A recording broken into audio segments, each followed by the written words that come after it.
పిల్లరా, నేటి దిన వాక్య ధ్యానం కొరకే మార్కు సువార్త 11వ అధ్యాయము 11వ వచనం నుండి 14వ వచనం వరకు ఉన్న లేఖన భాగాన్ని నేను చదువుతాను. దేవుని వాక్యాన్ని జాగ్రత్తగా వీక్షించండి.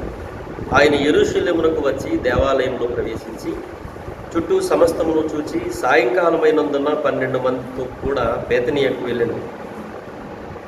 మరునాడు వారు బేతనీ నుండి వెళ్ళుచుండగా ఆయన ఆకలి కొని ఆకులు గల అంజూరపు చెట్టును దూరము నుండి చూచి దాని మీద ఏమైనాను దొరుకునేమో అని వచ్చెను.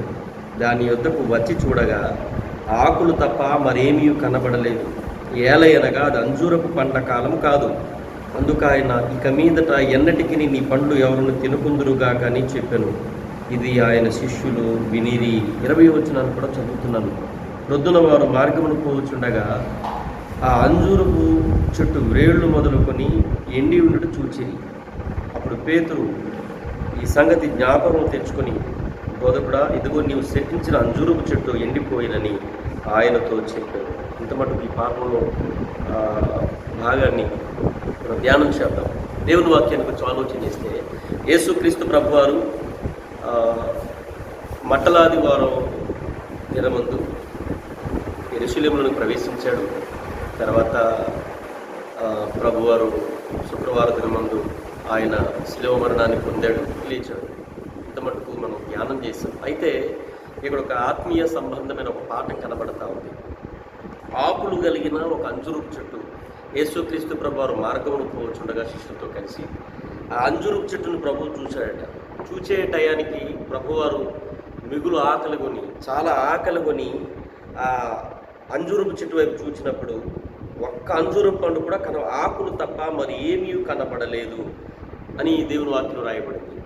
యేసుక్రీస్తు ప్రభువారు ఆకలితో ఉన్నప్పుడు అంజూరపు చెట్టు వైపు చూడటం వాస్తవమే. అయితే పళ్ళు వెతకడం కూడా మన దృష్టికి వాస్తవంగానే కనబడుతుంది. అయితే ఇక్కడ మాట రాయబడింది ఏంటంటే, ఏలయనగా అది అంజూరపు పండ్ల కాలం కాదు అన్నాయి. అంజూర పండ్ల కాలం కానప్పుడు యేసుక్రీస్తు ప్రభువారు అంజూరపు పండ్ల వైపు ఎందుకు చూశాడు? బైబిల్లో సామాన్యంగా ఆలోచన చేస్తే మామూలు టైంలోనే సీజనల్ ఫ్రూట్స్ కొన్నిసార్లు సీజన్లోనే దొరుకుతాయి. సీజన్ కానప్పుడు ఇప్పుడు కూడా పండ్ల వైపు మామిడి, జీడి, రకరకాల ఫ్రూట్స్ మనకు కనబడుతుంటాయి. సీజనల్ ఫ్రూట్స్ అనమాట. అవి కాలం ఉంటుంది. వేసవ కాలంలోనే కొన్ని పళ్ళు కనబడతాయి, కొన్ని పళ్ళు వర్షాకాలంలో కనబడతాయి.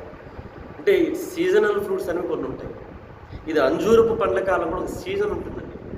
సీజన్ కానప్పుడు అంజూరపు పండ్లు ఫలించు. యేసుక్రీస్తు ప్రభువు ఆకలి కొన్నాడట. ఆకలి కొన్న వెంటనే అంజూరు పండ్ల చెట్టు కనబడింది. ఆ చెట్టు వైపు చూశాడట. చూసి అంజూరు పండ్లు వెతికాడట.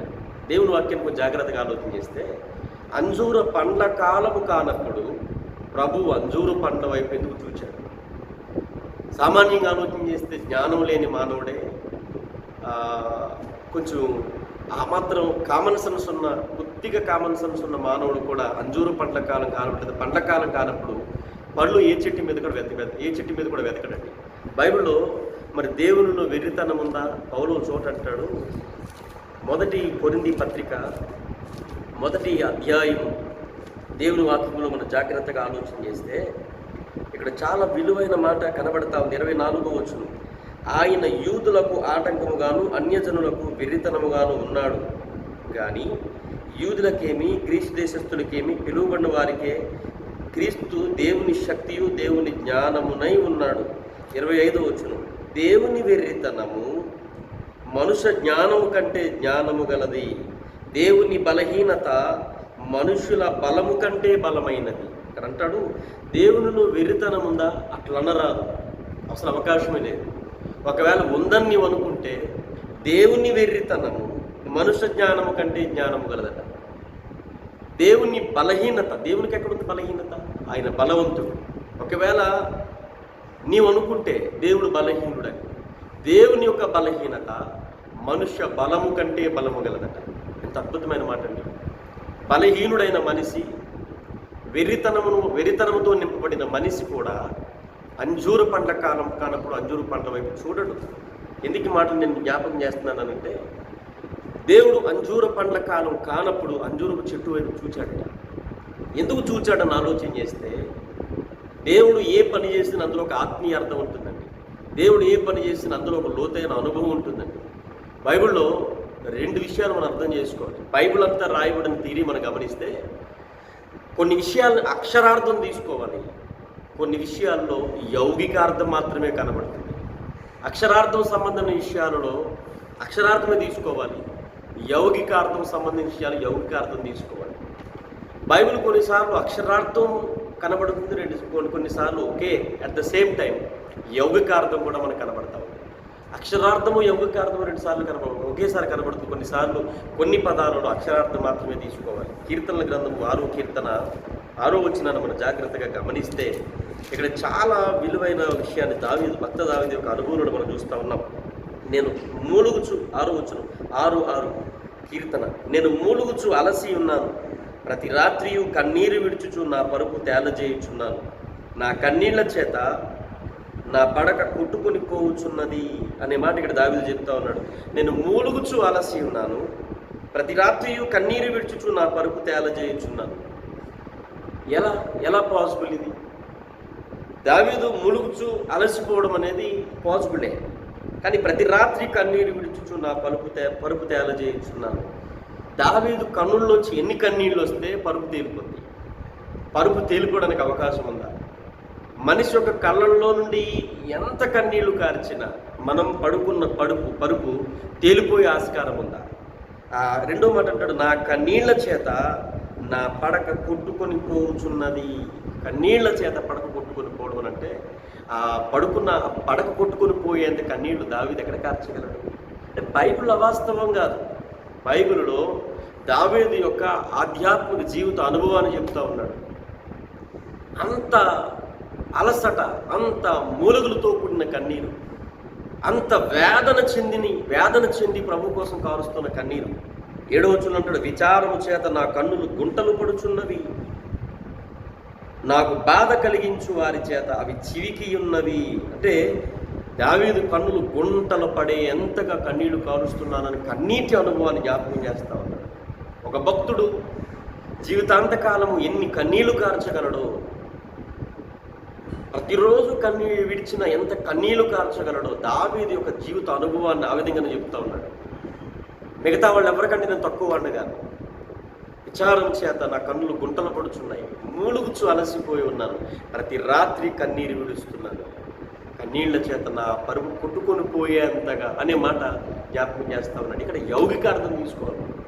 యౌగికార్థం అంటే ఒక భక్తుని యొక్క జీవితంలో కలిగిన వేదనను బట్టి కలిగే కన్నీరు, ఒక భక్తుని యొక్క జీవితంలో కలిగే విచారాన్ని బట్టి, ఇబ్బందిని బట్టి, కష్టాన్ని బట్టి, వారిలో నుంచి బయలుపడే బాధ మనం ఈ కన్నీళ్ళ ద్వారా మనం బయటికి ఎక్స్పోజ్ చేయబడతా ఉన్నాయి, బయటికి తెలియచేయబడతా ఉన్నాయి. ఎందుకు మాటలు జ్ఞాపకం చేస్తున్నానంటే బైబిల్లో కొన్నిసార్లు మనం యౌగికార్థాన్ని తీసుకోవాల్సి ఉంటుంది. బైబిల్లో సేమ్ టైం ఒక చోట హోషేయ గ్రంథంలో మనం చూస్తే హోషేయ గ్రంథంలో జ్ఞాపకం చేస్తూ ఉన్నాడు. ప్రవక్త అయిన హోషేయతో దేవుడు మాట్లాడుతూ ఉన్నాడు. ఏమనంటే హోషేయ గ్రంథం మీరు 1-2 అధ్యాయాలు ఇంటికి మీ యొక్క జీవితంలో ధ్యానం చేయండి. వాక్యం చెప్తున్న తర్వాత అయిపోయిన తర్వాత హోషేయ ప్రవక్త దేవుడు మాట్లాడాడు, ఇదిగో నీ వెళ్ళి ఒక వేశ్యను పెళ్లి చేసుకోమన్నాడు. ఆశ్చర్యం వేసింది హోషేయ ప్రవక్త, ఏంటి వేశ్యను పెళ్లి చేసుకోవడం అన్నట్టు దేవుడు చెప్పిన మాట వినాలి కాబట్టి వెళ్ళి దారి ప్రక్కన గుడారం వేసుకుని వేశ్య సాంగత్యం చేస్తున్న ఒక వ్యభిచార స్త్రీని కనుగొన్నాడు.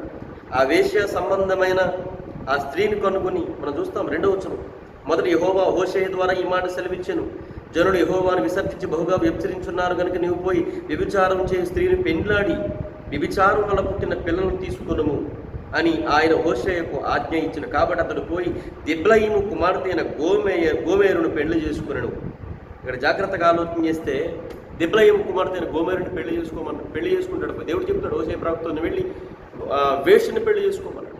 పెళ్లి చేసుకున్న తర్వాత వేశ్య దగ్గరికి వెళ్ళాడు, ఇదిగో నేను పెళ్లి చేసుకుంటాను. ఆమె ఆశ్చర్యపోయింది, ఏంటి ప్రవక్త అంటే నా దగ్గర వచ్చి పెళ్లి చేసుకోమంటే వెంటనే ఆమె చాలా సంతోషపడి పెళ్లి చేసుకున్నారు. పెళ్లి చేసుకున్న తర్వాత హోషేయ ప్రవక్తతో కాపురం చేసి 2 పిల్లల్ని కన్నదండి.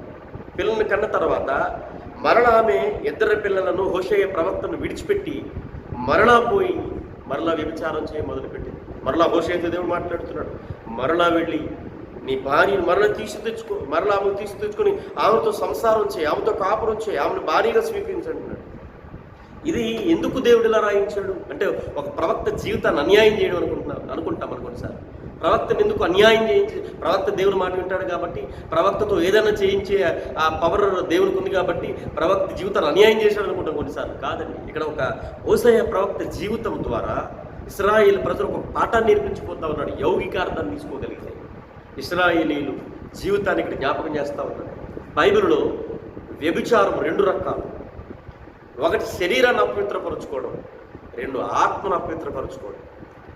శరీరాన్ని అపవిత్రపరుచుకొని జీవితాన్ని పాడు చేసుకునేది, జారత్వానికి లోపరుచుకోవడం అనేది అదొక వ్యభిచారం. భౌతిక సంబంధమైన శరీరాన్ని అపవిత్రపరుచుకోవడం. శరీరాన్ని అపవిత్రపరుచుకున్న ఆత్మ కూడా అపవిత్రపరచబడుతుంది.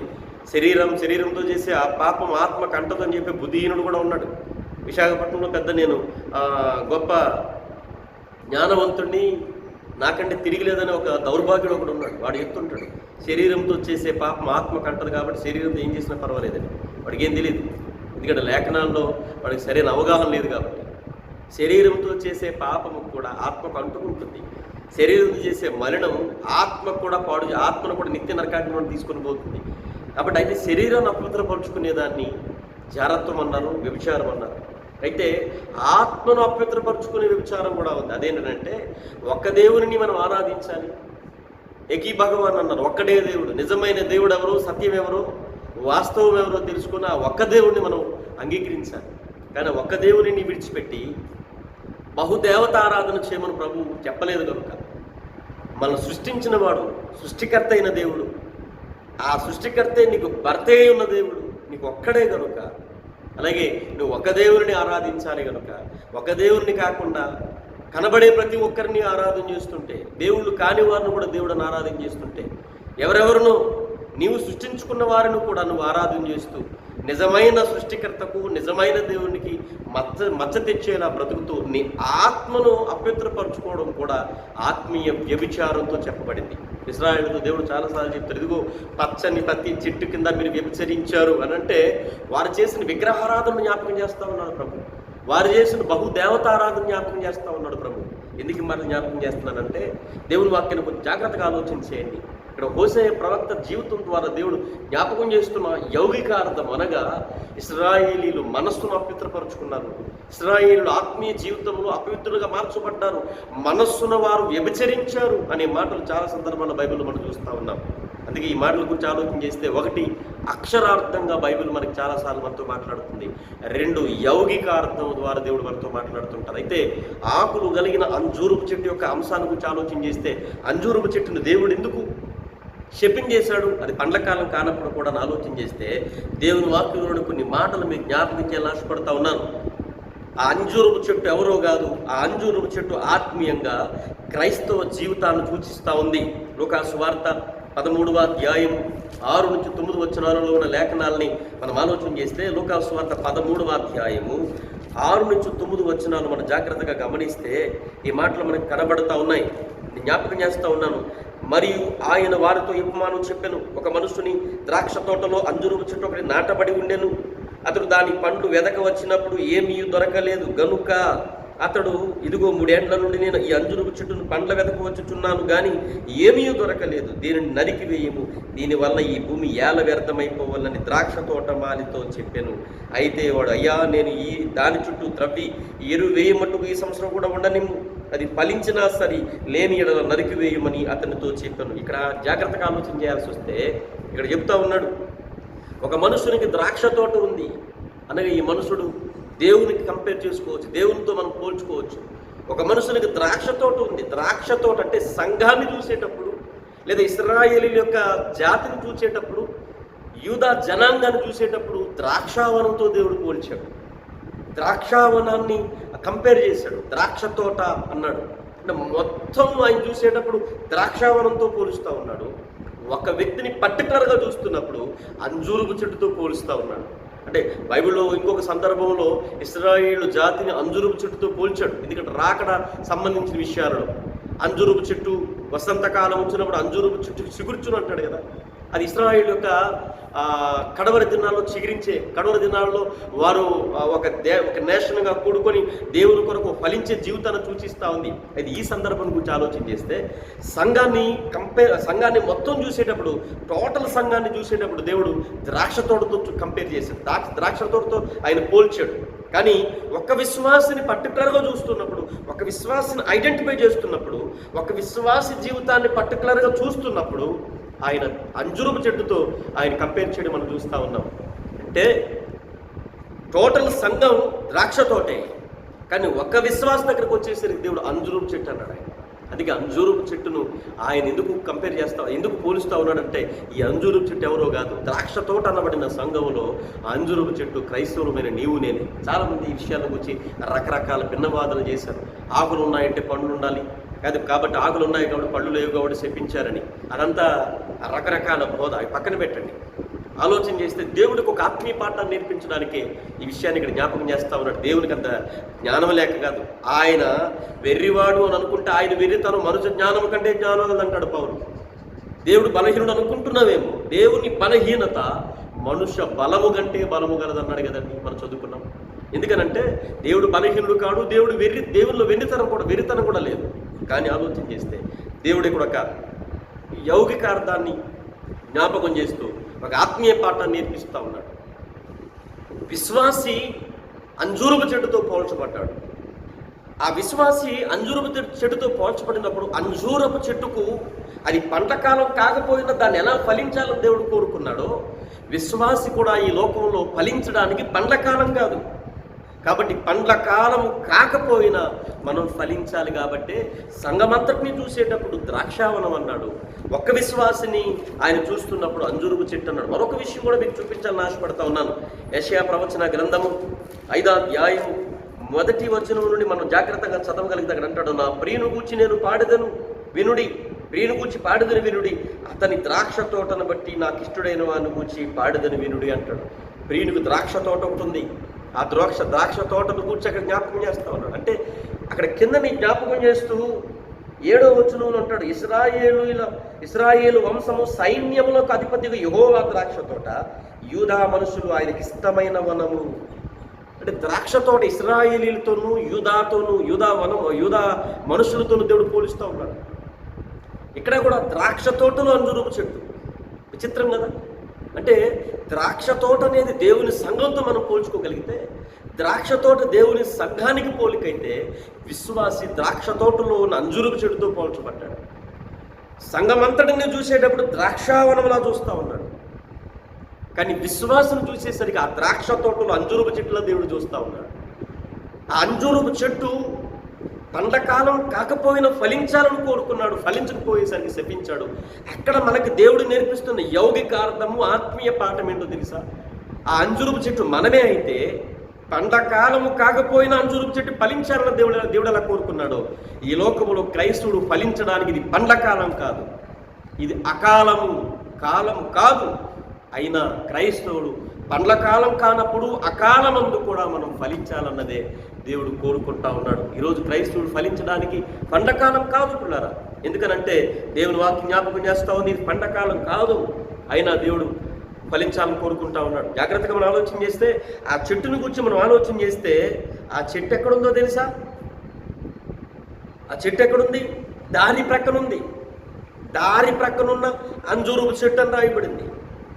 త్రోవ ప్రక్కనున్న అంజూరపు చెట్టు అంటే ఇది జాగ్రత్తగా మనం ఆలోచన చేస్తే దానికి సంరక్షణ లేదు, భద్రత లేదు. దానికి ఒకటి దారి ప్రక్కనుంది అంటే దారి ప్రక్కన విత్తనాలు ఎలా పడుతుంటాయి? ఏవో కాకులు లేకపోతే ఎవరెవరో వ్యక్తులు ఏదో తెలియకుండా పాతేసిన చెట్లవి. శ్రేష్టమైనవా కాదండి, శ్రేష్టమైనవి కాదండి. దారి ప్రక్కన చెట్టు శ్రేష్టమైనది కాకపోయి ఉండొచ్చు, అది ఏదో విధంగా పడిన విత్తనమై ఉండొచ్చు. అంటే దారి ప్రక్కన చెట్టు అనేది నిక్కమైన శ్రేష్టమైన విత్తనం కాదు. రెండోది, దారి ప్రక్కన ఉన్న చెట్టుకు భద్రత ఉండదు, కాపుదల ఉండదు. ఎవడేస్తాడు దాని చుట్టూ కంచె? ఎవడేస్తాడు దాని చుట్టూ భద్రత వలయాన్ని? మూడో విషయాన్ని మనం ఆలోచన చేస్తే, దానిని శుభ్రపరిచే తోటమాలి లేడు, ఎరువు వేసే తోటమాలి లేడు. చుట్టూ పాడి తవ్వి చుట్టూ దాన్ని ఎరువు వేసి దాన్ని నీళ్లు పెట్టి దానిని సంరక్షించే తోటమాలి కూడా లేడు దానికి. అయినా ఆ దారి ప్రక్కన ఉన్న చెట్టు అయినా అంటే శ్రేష్టమైనది కాకపోయినా అది దానికి భద్రత లేకపోయినా, ఇంకా గమనిస్తే దాన్ని శుభ్రపరిచి, దానికి ఎరువు వేసి, దానికి నీరు పెట్టి, కాలానుగుణంగా దానికి భద్రత కల్పించి దాన్ని సంరక్షించే తోటమాలి లేకపోయినా దాని నుండి కూడా ఫలాలు ఆశించాడు యేసుక్రీస్తు ప్రభువారు. ఈరోజు మనం లూకాసు వార్త 13:6 మనం చూస్తే ఈ చెట్టు మనం జాగ్రత్తగా ఆలోచన చేస్తే ఈ చెట్టు ఎక్కడుందో తెలుసా? ఇది సత్తువు కలిగిన ప్రాంతంలో ఉంది. ఎందుకనంటే మనం చూసుకోవచ్చు, యెషయా గ్రంథంలో మనం ఆలోచన చేస్తే 5వ అధ్యాయము 1 నుండి కింద వరకు మనం 7వ వచనం మనం చదువుకుంటూ వెళ్తే ఇక్కడ జాగ్రత్తగా మనం గమనిస్తే పిల్లారా, దేవుని వాక్యాన్ని మనం చూస్తూ ఉన్నాం. ఇక్కడ జాగ్రత్త కొన్ని మాటలు మీరు ధ్యానం చేయాలని ఆశపడతా ఉన్నాను. యెషయా గ్రంథము 5వ అధ్యాయములో ఒక అద్భుతమైన లేఖన భాగాన్ని మీకు జ్ఞాపకం చేయాలని ఆశపడతా ఉన్నాను. ఇక్కడ జ్ఞాపకం చేస్తూ ఉన్నాడు భక్తుడైన యెషయా. 1వ వచనములోనే సత్తువ కలిగిన భూమి అంటాడు. 1వ వచనంలో, నా ప్రియుని గూర్చి నేను పాడుదని వినుడి, అది అతని ద్రాక్ష తోటలో నాకు ఇష్టడైన వాడిని గూర్చి పాడుదని వినుడి, సత్తువుగా భూమి గల కొండ మీద అంటాడు. అంటే ఇది ఈ ద్రాక్ష చెట్టు ఎక్కడ నాటబడిందంటే సత్తువు కలిగిన భూమి. 2 2వ వచనంలో రాయబడింది, ఆయన దాన్ని బాగుగా తవ్వి రాళ్ళనేరి అందులో శ్రేష్టమైన ద్రాక్ష తీగలను నాటించాను అని రాయబడింది. ఆ జాగ్రత్తగా మనం ఆలోచన చేస్తే 5వ వచనానికి వచ్చేసరికి ఆలోచించడి, నేను నా ద్రాక్ష తోటకు చేయబో కానీ మీకు తెలియచెప్పేదను, నేను అది మేసివేయబడ్డాడు, దాని కంచెను కొట్టివేసేది. మనకి ఇక్కడ అంటా ఉన్నాడు, ఈ ద్రాక్ష తోటకు కంచె ఉంది, ద్రాక్ష తోటకు కంచె ఉంది. 4వది మనం ఆలోచన చేస్తే 2వ వచనంలోనే 2వ భాగము, దాని మధ్యను బురుజు ఒకటి వేయించి ద్రాక్షతో తొలిపించను, ద్రాక్ష పండ్లు ఫలింపవలనని ఎదురు చూచుచుండెను. అంటే దీన్ని చుట్టూ ఎరువు తవ్వి, దీని చుట్టూ పాడి వేసి, దీని చుట్టూ నీళ్లు పెట్టి బాగా చెత్తంతా తొలగించి దాని కొరకు ఫలాల కొరకు ఎదురు చూచే తోటమాలి ఒకడు ఉన్నాడు. ఆ తోటమాలికి మీద యజమాని కూడా ఒకడు ఉన్నాడండి. ఎందుకు మాటలు జ్ఞాపకం చేస్తూ ఉన్నానంటే, సత్తువు కలిగిన భూమిలో ఉంది, 2 శ్రేష్టమైన ద్రాక్ష తీగలివి, 3 కంచెగలిగిన తోట, 4 శ్రేష్ఠుడైన తోటమాలి. నేను ఎందుకు మాటలు జ్ఞాపకం చేస్తున్నానంటే, దాని పక్కన ఉన్న అంజూరు చెట్టట ఫస్ట్ది మనం, 2వది దానికి భద్రత లేదట, 3వది శుభ్రపరిచే దాని చుట్టూ ఎరువు వేసి దానిని బాగుగా శుభ్రం చేసే తోటమాలి కూడా లేడు. అయినా దాని ఫలాలు వెతికాడు ప్రభు. పండ్ల కాలం కాదు, పైపెచ్చు అది త్రోవ పక్కన ఉంది, 2వది చుట్టూ దానికి భద్రత లేదు, 3వది దానికోసం పట్టించుకునే తోటమాలి కూడా లేడు. అయినా దాని ఫలాలు వెతికి వచ్చాడట. మరి ఈ చెట్టు ఎక్కడ నాటబడిందని అంటే, యెషయా గ్రంథం 5వ అధ్యాయం మనం చూస్తే ఇది సత్తువ కలిగిన భూమిలో ఉందట.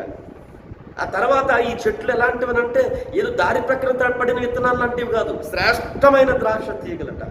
3వది కంచెగలిగిన తోట, చుట్టూ భద్రత ఉంది. 4వది శ్రేష్ఠుడైన తోటమాలు ఉన్నాడు. ఈ యొక్క వనాన్ని గురించి ఆలోచన చేస్తే మనం ఎందుకు ఆలోచన చేయాలంటే, సత్తువు కలిగిన భూమి అని అంటే ఈరోజు ఆ ద్రాక్ష తోటలో ఉన్న అంజూరపు చెట్టు మనమే కాబట్టి సత్తువు కలిగిన భూమి అనగా స్వరక్తమిచ్చి సంపాదించబడ్డాం మనం. ఈరోజు క్రైస్తవుడు ఎవరో తెలుసండి, యేసు యొక్క స్వరక్తము చేత సంపాదించబడిన వారు. నీవు నేను అంత సామాన్యంగా ప్రభువులోనికి రాలేదండి.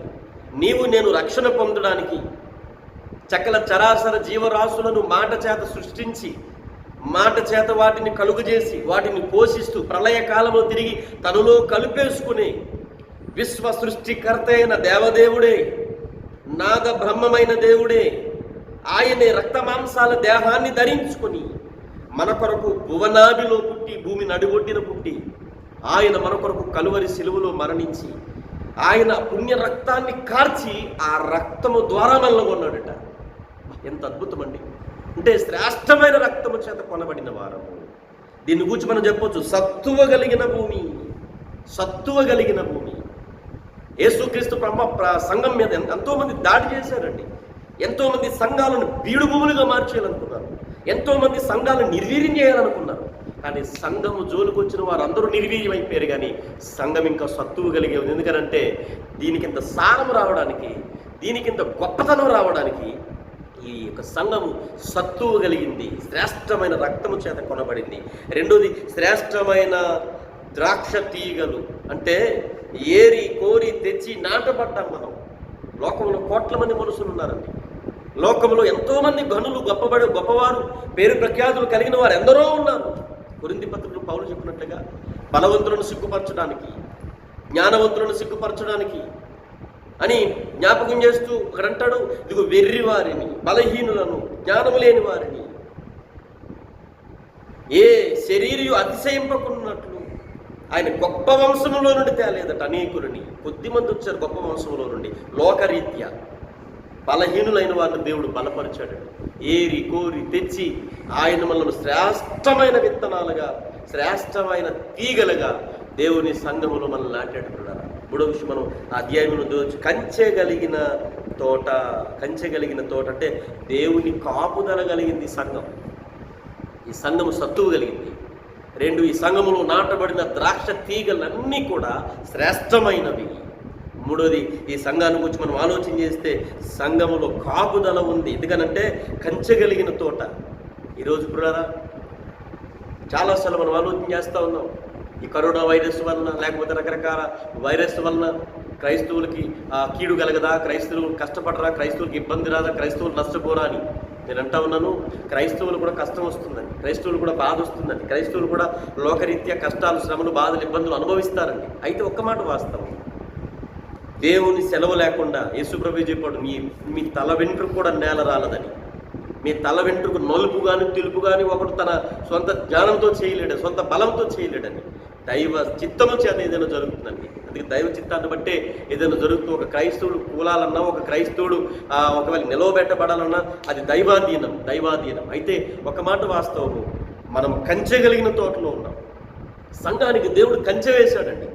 యోబు విషయంలో సైతానుగాడిని అడుగుతాడు, నువ్వు చుట్టూ కంచె వేసావు కదా. సైతానుగాడు అడుగుతాడు యేసుక్రీస్తు ప్రభు అని, దేవదేవుడిని, యెహోవా దేవుడిని, నువ్వు చుట్టూ కంచేసావు కదా, కంచి తీసి చూడంటాడు. అంటే మనము ఎప్పుడైతే దేవుని బిడ్డలుగా మార్చబడ్డామో, సంగమంలోకి వచ్చేసామో, దేవుడు మన చుట్టూ కంచి వేస్తాడండి. తెలియకుండానే అగ్ని కంచి ప్రాకారములు వేయబడ్డాయి.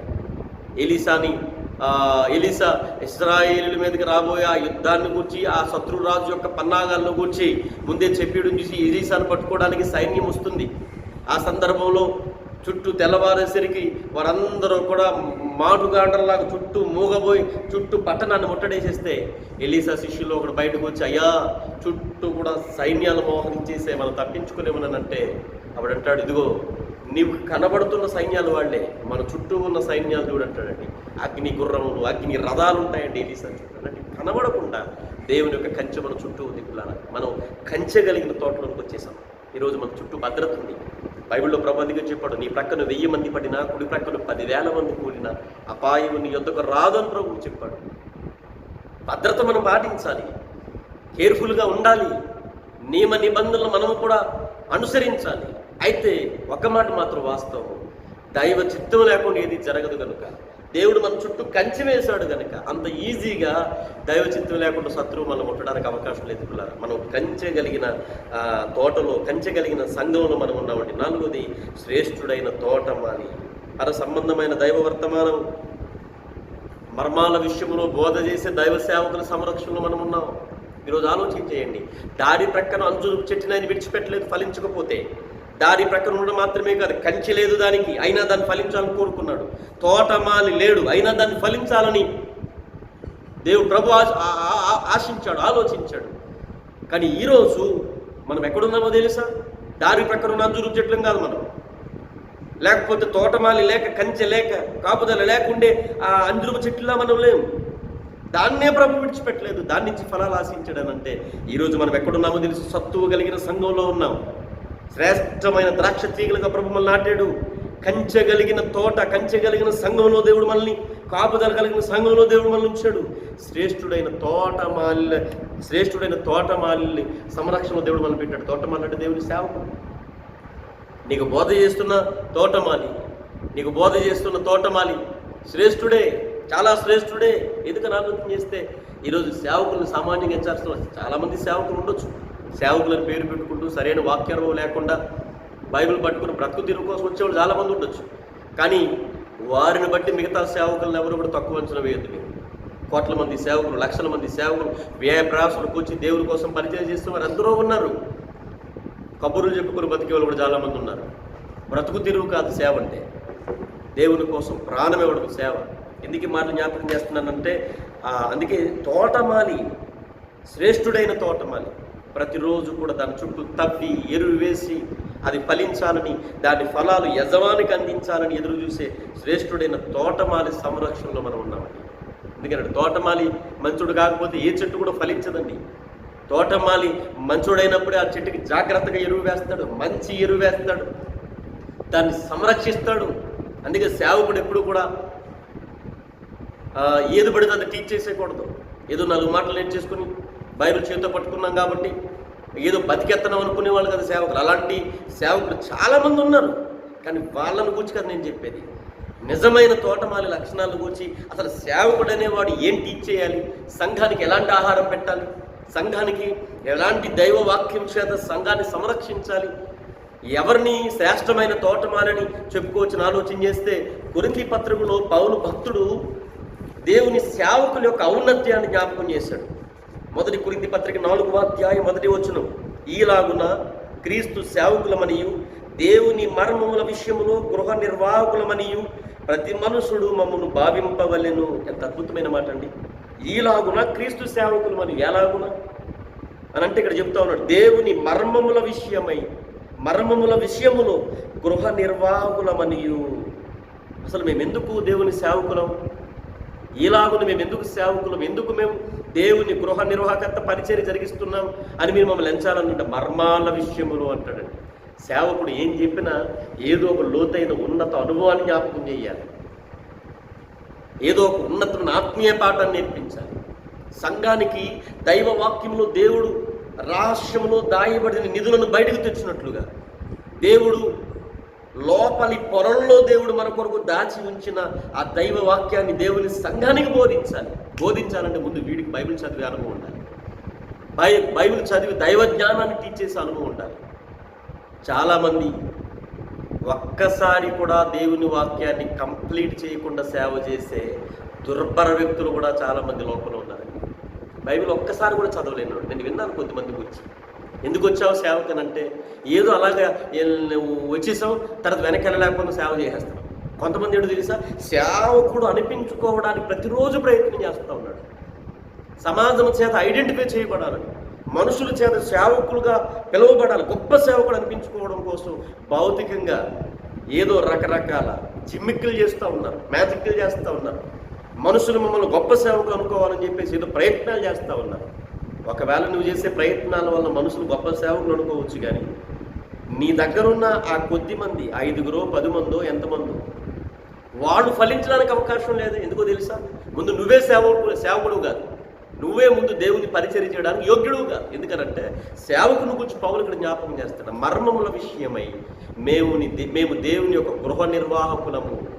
ఇంకొక చోట కూడా రాయబడిందండి ఈ మాట. పౌలే కాదు, ఆదిమ అపోస్తులుడైన పేతురు భక్తుడు కూడా ఈ మాట జ్ఞాపకం చేస్తూ ఉన్నాడు. నిజంగా చెప్పాల్సి వస్తే సంఘానికి ప్రభు చెప్పాడు కదా, పేతురు నీవు బండవు, నీ మీద నా సంఘాన్ని కట్టుదును అని. అంటే సంఘానికి పేతురు ఎంత ప్రాముఖ్యమో అలాగే సంఘము ఎత్తబడడానికి పౌలు గారు కూడా తన బోధనంత ప్రాముఖ్యమైంది. పేతురు లేకుండా సంఘం లేదు, పౌలు లేకుండా సంఘం యొక్క ఆ పరిపూర్ణత లేదని మనం చెప్పుకోవచ్చానండి. ఇక్కడ పేతురు కూడా పౌలు చెప్పాడు, మర్మాల విషయమై గృహ నిర్వాహకులము కాబట్టి మీరు మమ్మల్ని ఇలాగున దేవుని సేవకులుగా ఎంచాలన్నాడు పౌలు. అంటే దైవ వాక్యాన్ని గొప్పగా బోధించే దేవుని సేవకులను దైవజనులుగా మీరు ఎంచాలి. అంతే తప్ప కానీ ఏదో నూనె రాస్తే ఏదో జరిగిపోయిందని, ఖర్చు కూపితే ఏదో అయిపోయిందని, లేకపోతే రకరకాల మాయమాటలు కపటోపాయముల చేత రకరకాలుగా వంచనతో తప్పుడు త్రోవ తీసుకొని పోయేవారు మాటలు బట్టి ఒకరిని ఏదైనా ప్రయత్నం చేస్తున్నాం, నష్టపోతాం, చాలా ఇబ్బంది పడతాం. సేవకుల యొక్క లక్షణాలు ఇక్కడ చెప్తా ఉన్నాడు. ఇదిగో మేము మర్మముల విషయములలో దేవుని గృహ నిర్వాహకులమని ప్రతి మనుషుడు మమ్మల్ని భావించాలి. సేవకుడు ఎప్పుడు కూడా ఉన్నత దైవోపదేశాన్ని అందించేవాడే నిజమైన దైవ సేవకుడు. అలా అందించాలంటే సేవకుడు గొప్ప లేఖనాల యొక్క దేవుని యొక్క దైవ లేఖనాల యొక్క ఆంతర్యాన్ని ప్రతిరోజు తెలుసుకొని దేవుని యొక్క స్వరాన్ని వింటూ దైవ సన్నిధిలో మోకరించి కనిపెట్టి ప్రార్థన చేస్తూ లేఖనాలతో పరిచయం పెంచుకుంటూ దేవుని వాక్యాన్ని అందించాలి. వీడికి లోకంతో ఎక్కువ పరిచయం, ఎవడో ఏదిస్తాడో ఆడితో ఎక్కువ పరిచయం, ఎక్కడెక్కడో ఇక్కడ పరిచయం చేస్తుంటాడు, ఎవడెవడితో పరిచయాలు ఉంటాయండి. ఇక్కడ సేవ చేస్తుంటాడు, ఎవడెవడో ఇస్తాడు, వాడితో పరిచయాలు పెంచుకుంటుంటాడండి. వచ్చేమంటారా ఫోన్ చేసి, ఎవడో 100 రూపాయలు ఇస్తానంటే వచ్చేయమంటారా? చాలా అసహ్యం అండి, చాలా అసహ్యం. లేఖనాలతో పరిచయం పెంచుకోవాలి సేవకుడి కూడా. నీకే దేవుని వాక్యంలో ఏముందో చెప్పకపోతే నీవేదో అన్యాయంగా నీ చుట్టూ అక్రమంగా కూడబట్టుకున్న ఆ 4-5 కూడా నీతో పాటు నిత్య నరకాగ్ని కూడా నన్ను తీసుకొని పోతావు. బైబిల్లో ఇక్కడ ఒక పేతురు కూడా చెప్తా ఉన్నాడండి. 1 పేతురు పత్రిక 4వ అధ్యాయం 11వ వచనం, ఒకడు బోధించిన ఎడల దేవోక్తులను బోధించినట్టు బోధింపవలెను, ఒకడు ఉపచారము చేసిన ఎడల దేవుడు తనకు అనుగ్రహించు సామర్థ్యము కొలది చేయవలను. చాలా అద్భుతమైన మాట రాయబడిందండి. ఒకడు బోధించిన ఎడల, ఒకడు దేవుని వాక్యాన్ని బోధిస్తే దేవోక్తులను బోధించినట్టు బోధించాలి. అది దేవుని వాక్యమే అని ప్రజలు గ్రహింపులోకి వచ్చేటట్టుగా వారికి బోధించాలండి. ఈరోజు నువ్వు బోధిస్తుంది ఏంటో తెలుసా? దేవుని వాక్యం, దైవోక్తులు, దేవుని వాక్యములో ఉన్న లోతైన విషయాలు కాదు నువ్వు బోధించి. ఏదేదో టీచ్ చేస్తున్నావు. ఏదో 4 మాటలు చెప్పేస్తే ఆ తర్వాత ఏదో వేసేస్తే పట్టుకుని పోయి బతికేద్దాం. నీ జీవితం ఒకరోజు దేవుని ముందు నిలవబడినప్పుడు కాళ్ళు చేతులు కట్టి వెలుపడి చీకట్లను తోసేమని చెప్తాడు ప్రభు. బైబిల్ ఏం చెప్తుందో తెలుసా? అందుకే తయారు చేసేటప్పుడు కూడా ఏదో వచ్చాడు కదా అని ఎవడ పడతాడు కదా తయారు చేయాల్సింది. సేవకు రావాల్సిన వాడికి కావాల్సిన యోగ్యతను ముందు నువ్వు వాళ్ళు కనుక్కోవాలి. వాళ్ళకి సరైన విధంగా తర్ఫీదు ఇవ్వాలి. సరైన విధంగా వాళ్ళు తర్ఫీదు ఇచ్చి సరైన విధంగా లోకంలోనికి వాళ్ళు పంపించగలిగితే వాళ్ళు వచ్చి ఒకప్పుడు గొప్పగా చెప్పుకోవచ్చు. నేను లాస్ట్ టైం ఒకసారి విన్నానండి. దైవజనుడు జైపాల్ గారు ఒక ప్రాంతానికి సువార్తకి వెళ్తే ఆ ప్రాంతంలో సువార్త ద్వారా పట్టబడిన వ్యక్తులలో అంటే అప్పటికే ప్రభువుని తెలుసుకున్న జైపాల్ గారి ద్వారా సువార్త అందించబడిందట. ఇంకా డెప్త్గా సువార్త అందించబడిందట డాక్టర్ సతీష్ కుమార్ గారికి. ఇప్పటికీ జైపాల్ గారు నా ఆత్మీయ తండ్రి అని చెప్పుకుంటారు సతీష్ కుమార్ గారు. శ్రేష్టమైన వ్యక్తులని శ్రేష్టమైన సేవ కొరకు శ్రేష్టమైన తర్ఫీదిచ్చి పంపిస్తే అలాగే ఉంటుందండి. కొన్ని లక్షల మందికి ఆశీర్వాదకరంగా మారిపోయాడు డాక్టర్ సతీష్ కుమార్ గారు. ఎందుకని ఈ మాట జ్ఞాపకం చేస్తున్నాడు తెలుసా? నువ్వు బోధిస్తే దేవోక్తులను బోధించినట్టుగా ఉండాలి దేవుని వాక్యం. అందుకే పేతురు భక్తుడు చెప్తా ఉన్నాడు, ఏది పడితే అది బోధించేసి ఇది తెలిసింది కొంత తెలియంది కొంత, ప్రజలు వెర్రోళ్ళు కాబట్టి ఏం చెప్పేసి వినేస్తారు అనుకుంటున్నావేమో. ఈరోజు గుర్తుపెట్టుకోనండి, దేవుని వాక్యాన్ని ముందు నీకే సరిగా తెలియకపోతే ఇంకెప్పటికేం టీచ్ చేయగలవు? నువ్వు బోధిస్తే దేవోక్తులను బోధించడంగా బోధించాలి. మేము మర్మముల విషయమై గృహ నిర్వాహకం అంటాడు అపోస్తలుడైన పౌలు. ఈ మాటల గురించి మీకు ఎందుకు జ్ఞాపకం చేస్తున్నానంటే, ఒక దేవుని సేవకునిగా నువ్వేం టీచ్ చేస్తున్నావు? సత్తువు కలిగిన సంఘం, శ్రేష్టమైన ద్రాక్ష తీగలు, కంచెగలిగిన తోట, శ్రేష్ఠుడైన తోటమాలి. కాసే తోటమాలి కూడా చాలా శ్రేష్ఠుడే. కాబట్టి ఒకరోజు శ్రేష్టమైన సంఘంలో ఉండి కూడా నువ్వు ఫలించకపోతే, సత్తువు కలిగిన సంఘంలో ఉండి కూడా ఫలించకపోతే, శ్రేష్టమైన ద్రాక్ష తీగగా ప్రభువు నిన్ను నాటిన తర్వాత కూడా ఫలించకపోతే, నిన్ను కాచే లేకపోతే నీకు ఆత్మీయ వాక్యాన్ని అందించే శ్రేష్ఠుడైన తోటమాలి సంరక్షణలో ఉండి కూడా ఫలించకపోతే, ఆ అంజూరుపు చెట్టును శపించినట్టుగా నిన్ను కూడా ప్రభు శపిస్తాడండి. ఆ రోజు నువ్వు ప్రభు ముందు తలదించుకుంటావు. దాన్ని శపిస్తే వేళ్ళు మొదలుకొని ఎండిపోయిందంట అంజూరపు చెట్టు. ఈరోజు గుర్తుపెట్టుకున్నాను పిల్లారా, అంజూరపు చెట్టు ఫలించలేదు, అంజూరపు చెట్టు ఎండిపోయింది. కారణం అది కాలం కానప్పుడు కూడా ప్రభు ఎందుకు చూచాడంటే, కాలం కాని అకాలం ముందు కూడా మనం ప్రభు సన్నిధిలో ఫలించాలని దేవుడు కోరుకుంటా ఉన్నాడు. ఈరోజు ఫలించాలంటే మనం ఏం చేయాలి? కాలం కానప్పుడే ఫలించాలి. లోకంలో క్రైస్తవునికి ఇది పంటకాలం కాదు, ఇది కాలం కానే కాదు, అకాలము పంటకాలము కాదు. అయినా ఈ ప్రతికూల పరిస్థితుల మధ్యలో కూడా ప్రభు కోసం మనం ఫలించాలి. చూడండి, కరోనా వైరస్ రావడం వల్ల లాక్డౌన్ కారణంగా మందిరాలు మూయబడ్డాయి స్వల్పంగా. సేవకులు ఎవరింటికి దర్శించడానికి అవకాశం లేకుండా పోయాయి. ఎవరింట్లో వాళ్ళే ఉండాల్సిన పరిస్థితి. ఆరాధనలు లేవు, ప్రార్థనలు లేవు, ఒకరినొకరు పరామర్శించుకొని సహవాసంగా కూడుకునే పరిస్థితులు లేవు. ఇది రాబోయే అబద్ధ నియంత, అంత్యకాలపు అబద్ధ నియంత అనగా అబద్ధ క్రీస్తు బయలుపడేటప్పుడు మరింత తీవ్రతరం అయిపోతుందండి. కొద్ది దినాల తర్వాత మనం కలిసే అవకాశం ఉంది మళ్ళీ మనం లాక్డౌన్ ఎత్తేస్తే. కానీ కడవరి దినాలలో అబద్ధ నియంత వచ్చినప్పుడు, అబద్ధ క్రీస్తు వచ్చినప్పుడు అసలు ఇంకా దేవాలయాలు కూడుకునే అవకాశం ఉండదు, దేవాలయాలే ఉండవు. బోధించడానికి సేవకులు, దేవుని వాక్యాన్ని ప్రకటించడానికి బైబిల్ గ్రంథం మన చేతుల్లో కనబడలేదు దినాలు రాబోతా ఉన్నాయి. దానికి ముంగురుతటి ఛాయ. అయితే కాలం కానప్పుడు కూడా దేవాలయాలు మూయబడిన, సేవకులు రావడానికి అవకాశం లేకపోయినా, లేకపోతే సమాజంగా కూడి ఆరాధించడానికి ప్రతికూల పరిస్థితులైనా, కాలం కానప్పుడు కూడా మనం ఫలించాలి. అకాలమందు కూడా ఫలించాలి. పండ్ల కాలం కానప్పుడు కూడా మనం ఫలించాలి.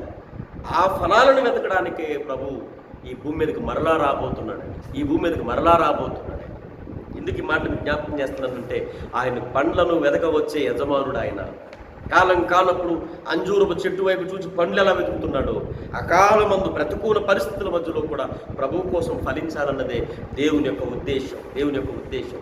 దేవుని సన్నిధిలో మనం ఫలించాలి. ఫలించకపోతే మనం నరికివేయబడతాం. చెట్ల వేరున గొడ్డలి నాటబడి ఉంది. ఫలించని ప్రతి చెట్టు నరికివేయబడుతుందట. ఫలించని ప్రతి చెట్టు కూడా నరికివేయబడుతుందండి. దాన్ని అయితే శపించాడు. రాబోయే దినాల్లో దాన్ని పెరకి వేస్తాడట. ప్రతి చెట్టు పెరకివేయి అగ్నిగుండంలో వేసేస్తాడుతున్నారు. ఎందుకు మనం జ్ఞాపకం చేస్తున్నానంటే, దేవుని వాక్యాన్ని బట్టి మనం ఫలించాలి. ఈరోజు ఫలిస్తున్నామా? ఫలింపు లేకుండా మనం బ్రతుకుతున్నామా? ఆలోచించేయండి. ఈరోజు ఫలాలు లేని ఆత్మీయ భ్రష్ట జీవితాన్ని కలిగి మనం బ్రతుకుతున్నాం. ఎంత అద్భుతంగా లేఖనాలు మనం చూస్తూ ఉన్నాం ప్రియులారా. ఈరోజు మనం ఫలించాలంటే ఏం చేయాలో తొందరగా ఒక 4 మాటలు చెప్పి దేవుని వాక్యాన్ని